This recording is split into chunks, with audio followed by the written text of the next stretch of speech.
everyone, it's Andre from Momentumwingchun. In today's video, I'd like to talk to you about Chi Sau, also known as sticky hands. Chi Sau essentially teaches us the fighting reflexes that we need to be able to apply the three empty hand forms, Silum Tao, Cham Kyu and Bil Ji, in a very instant way, kind of like this ball here. So Silum Tao teaches us the mindset of having an empty mind and frictionless motion and all those things. So let's say for this analogy, the stick is going to be an incoming strike and the ball is going to be our Wing Chun practitioner. Chi Sau just teaches us to react and spin and also counter strike, same as this ball here in water doesn't need to think about what defense it needs to apply for an incoming attack. Okay, so what we'll do is we'll just talk about how to learn Chi Sau. Well, this is my way of teaching Chi Sau. I'm sure other people have different methods, but I've found I've been having some pretty good success teaching Chi Sau in this way. There's actually quite a good example because he's a quite recent student, so it'll be good to see how we can teach Wing Chun. Oh, Chi Sau, sorry. So the first thing is single sticking hand. So we'll just start off on the one hand. And we have two shapes, one being Fuk Sau, one being Tan Sau. This is a very cooperative exercise. So single sticking hands, you're not trying to beat each other. We're not at that point where we're sparring yet. Single sticking hands is usually practiced just slightly outside of striking distance. So we could even expand the distance a little bit more just to make both of us comfortable in our shape so that we can have open enough angles for things to work. So we have three positions and three moves. The first one is here, sort of in the mid-height. I will attack with a palm strike and he blocks with a torso. Now at this point, if we were to take the shapes into account quickly, I have my circle like this, which is actually quite a weak position to be in. He has his circle like that, so he's in a quite strong position where my flat is on the rim of, my flat is on the rim of his circle, so he's in a much stronger position. If I were to just try to lift up like that, for obvious reasons, leverage is going to be against me. So what I need to do here at this point is I totally relax my forearm and I just keep my elbow pointing at his there. So by doing that, I'm kind of doing this so that I've still got something above his. Or what it also feels like to me, sorry, just quickly, and again, this is just a feeling. It feels to me a bit like my Bong Sau, even though it's underneath, is being supported through his shape. If I have this imaginary line of my elbow keep going forward like that. So if he now tries to throw a punch at me and swings his arm forward, that will lift my Bong Sau up. So the key for this is I'm not pushing up from the hand, I'm relaxing the hand, I'm pointing the elbow at his. At this point now, his will counter with a punch towards my chest and that drives my Bong Sau up for me. So it's like catching an elevator, it's a totally passive move. You can do it with your eyes closed, it doesn't require any conscious effort for this arm to come up. The less effort you use, the longer you're going to last. If you lift up, your shoulder's going to burn out very quickly and you're going to get very tired. So now we're at the top shape. Here now my circle is on a horizontal plane like that, and his circle still vertically there, but in this moment right now we're at 90-degree angles to each other, so we're on even Steven in terms of advantage and all that.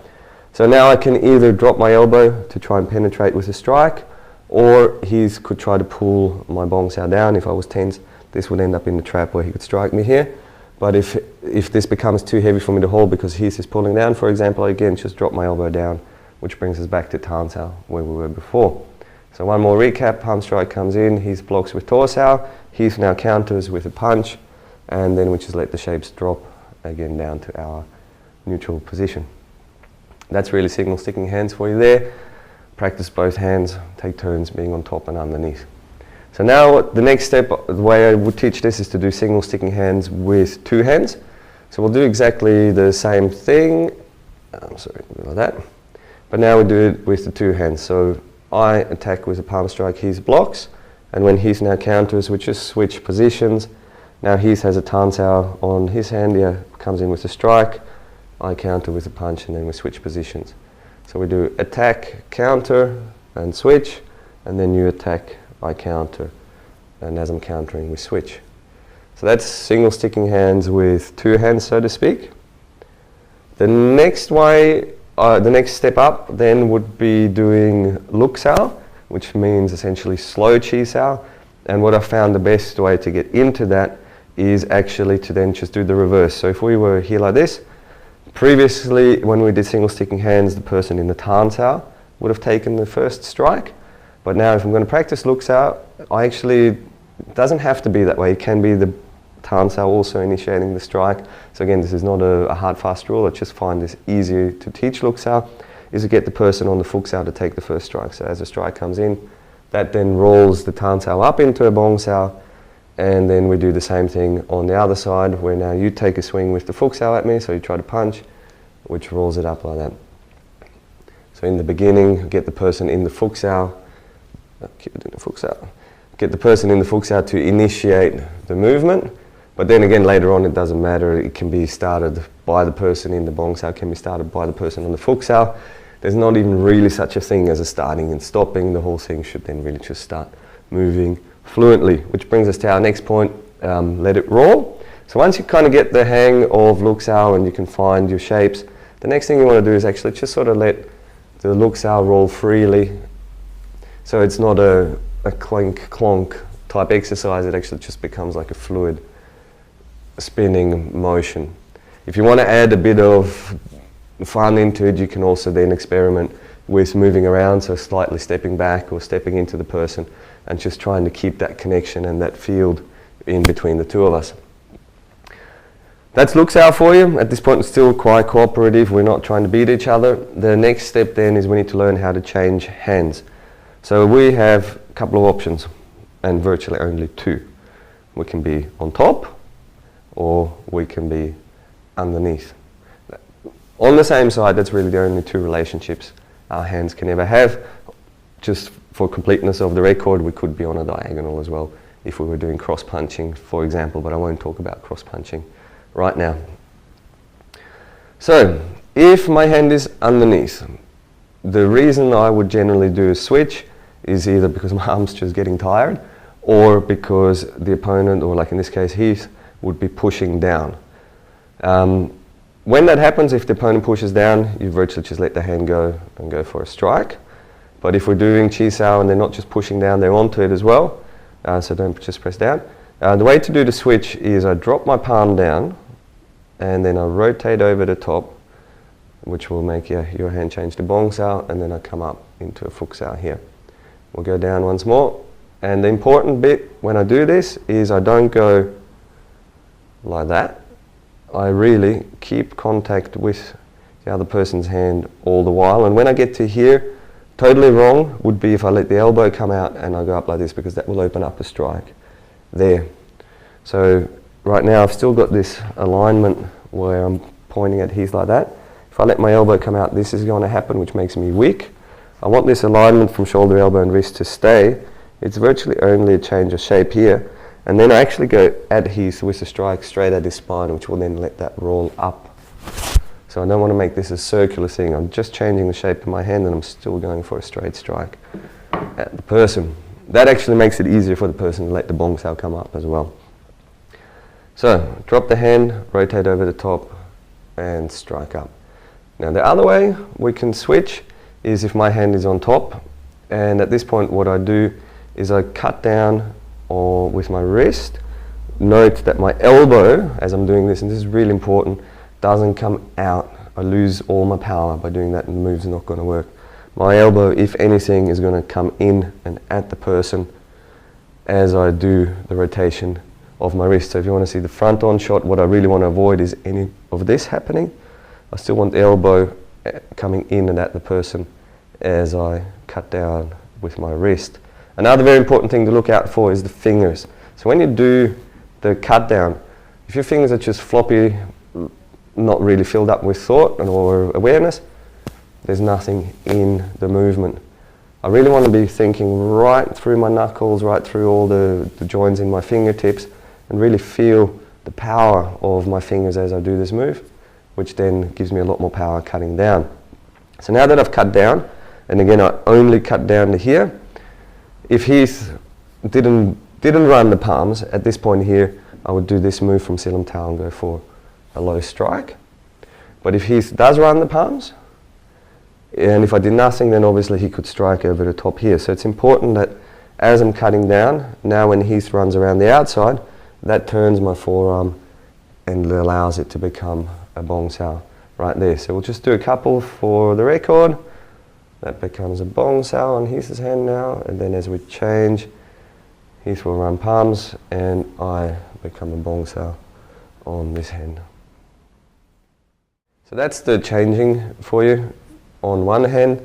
What I would then recommend is to practice this with two hands, and you can take turns initiating. So let's say Heath can do a cut down, which I then run palms and we roll, and then Heath can run the palms on this side, which becomes a Phuc Sau, and then you run the palms again, and then you cut down once more. Good.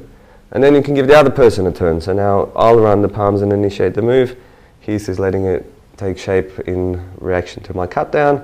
I cut down, Heath runs palms, and then I cut down again. So whether you're actually initiating or defending / reacting to a change in shapes, the movement is exactly the same. So it doesn't matter if I'm the person cutting down or whether I'm the person running the palms. If someone cuts down on me, I'm going to run the palms.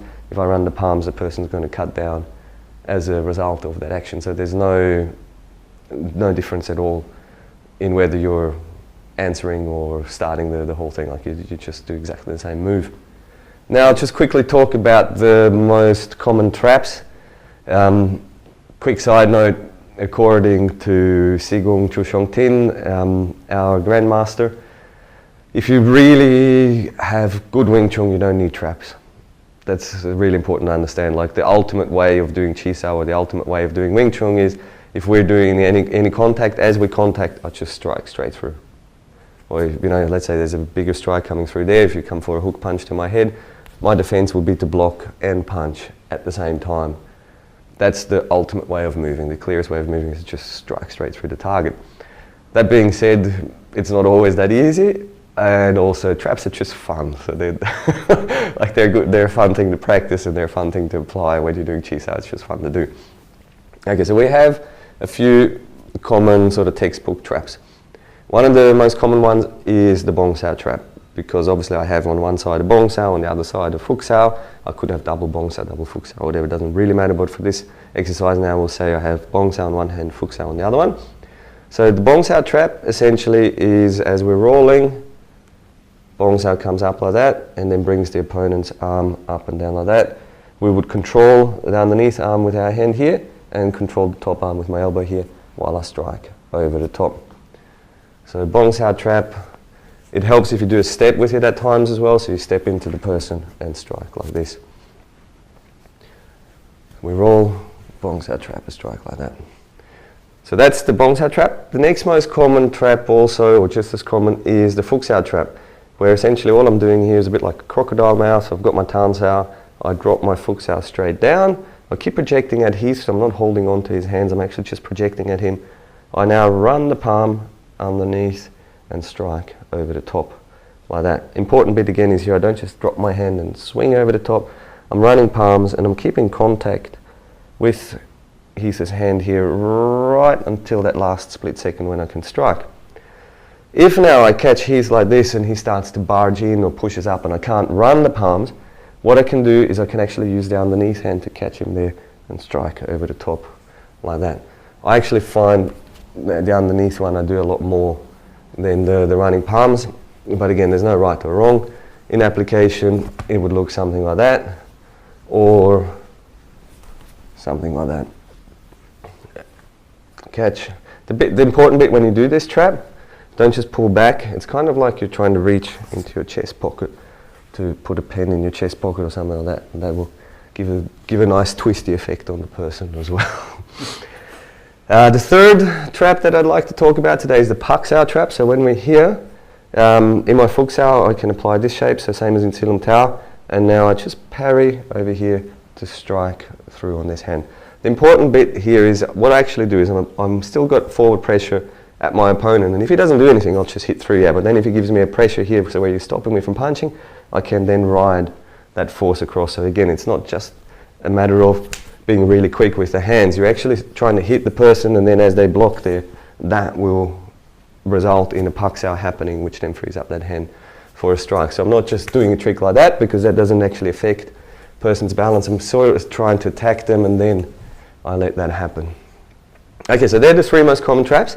Now I'll quickly also show you the defense against those traps. So let's say he's going to come in with a Bong Sau over the top here and catch me there, just like that.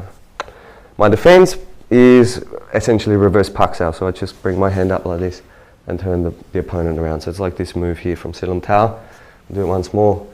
He comes in and catches me, and then I go like that to free it up. By the way, just quickly on the Bong Sau trap, make sure you keep it open there, so it's not so much an elbow strike. Yeah, it's just a trap there with the forearm, and then I come up like that to defend. Anyway, I think for the purposes of the defense, that will give us an idea of what we're doing. The next defense is, I just got caught on a Fuk Sau trap here, and then he runs the palms on the lower hand to strike over the top. My defense is to block like this. So what I'm doing is, as my hands get trapped, this hand points up and this elbow keeps coming up and rotates up like that. Because everything wants to just move forward. If everything is relaxed and can turn and move forward, my move was actually, to do this. So I'm swinging forward, but now because I got caught, this can't move anymore, but this can still move. So that's just a natural way that move will happen. When this hand comes over the top to strike, this will just again happen. Here I can then control and strike over the top there. And the third defense is the Pak Sau trap. So we're here. He's now elbow, Pak Sau's my elbow or forearm out of the way, which means he can strike through there. But again, if everything is just like a ball in water and can spin, as this elbow gets, as this elbow gets moved out of the way, this will make my forearm drop down. So in action, that will look like this, which then frees up again my hand, because this becomes a trap and then frees up that strike over the top. Becomes something like that. Okay, so they're the most common traps and the most common defenses. There's a whole heap more. There's a myriad of traps and defenses out there, but they're sort of the 3 most common ones I teach in the beginning. Right, so that's really all the technical aspects of Chi Sau that we wanted to talk about today. Just quickly, I want to talk about also how to practice Chi Sau, because a lot of people have this misunderstanding of Chi Sau where they think it's all about beating the other person, and that's wrong. Like when we're doing Chi Sau, it's not about how many points I can get in and make sure I can get more points in than you can. That totally defeats the purpose. It's not about just hitting each other. Chi Sau is a really cooperative exercise where, yes, you obviously want to challenge each other, and it is about learning how to fight and all that, but at the same time you want to keep it at a level where it makes sense for both people. You can always learn something, and it's more about working on yourself than beating the other person. Like if you're training with juniors, there's still a lot you can work on. Work on your relaxation, work on your focus, work on your control, work on placing your hand there gently with control, moving slower than the other person, which is, again, like if he and I are rolling like this, if I suddenly go out of a really slow motion into a blitz strike like that, like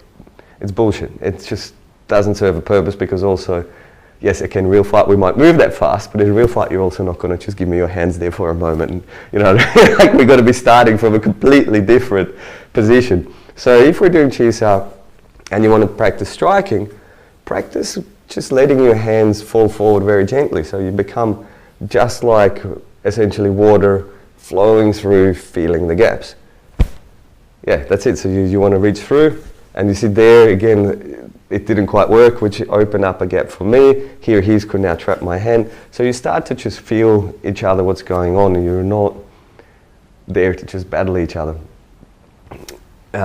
Quick context, cross punching we didn't talk much about, but really while we're doing Chi Sau, I'm always, every move I'm doing, I'm actually trying to strike through whilst keeping the person controlled so that they can't strike me at the same time. So like right now, his hands are not pointing at me. I can strike there, I can strike there. I can do quite a lot, but it's all about just feeling the gaps rather than speeding up and beating the other person with speed. If anything, you just want to be slow and controlled. Or work on playing with people's balance. Like if you're rolling with juniors, just work on, can I move their body around, I don't have to hurt people to learn how to train with them. Okay, so that's pretty much it about Chi Sau. Be cooperative, have fun, don't hurt each other. And by the way, something that I think is quite important, you see a lot of Chi Sau videos of people like slapping each other in the face and they're always going for the face. I highly recommend to keep your target from below the shoulder to above the ribs, so you're essentially going for the chest. Don't go for the face. The reason, I guess the counter argument is the face is more realistic, but at the same time, the chest is actually the hardest place to hit and the easiest one to defend. So if you can control the opponent well enough to hit them in the chest, you can at any point bring the focus up and start aiming for the face.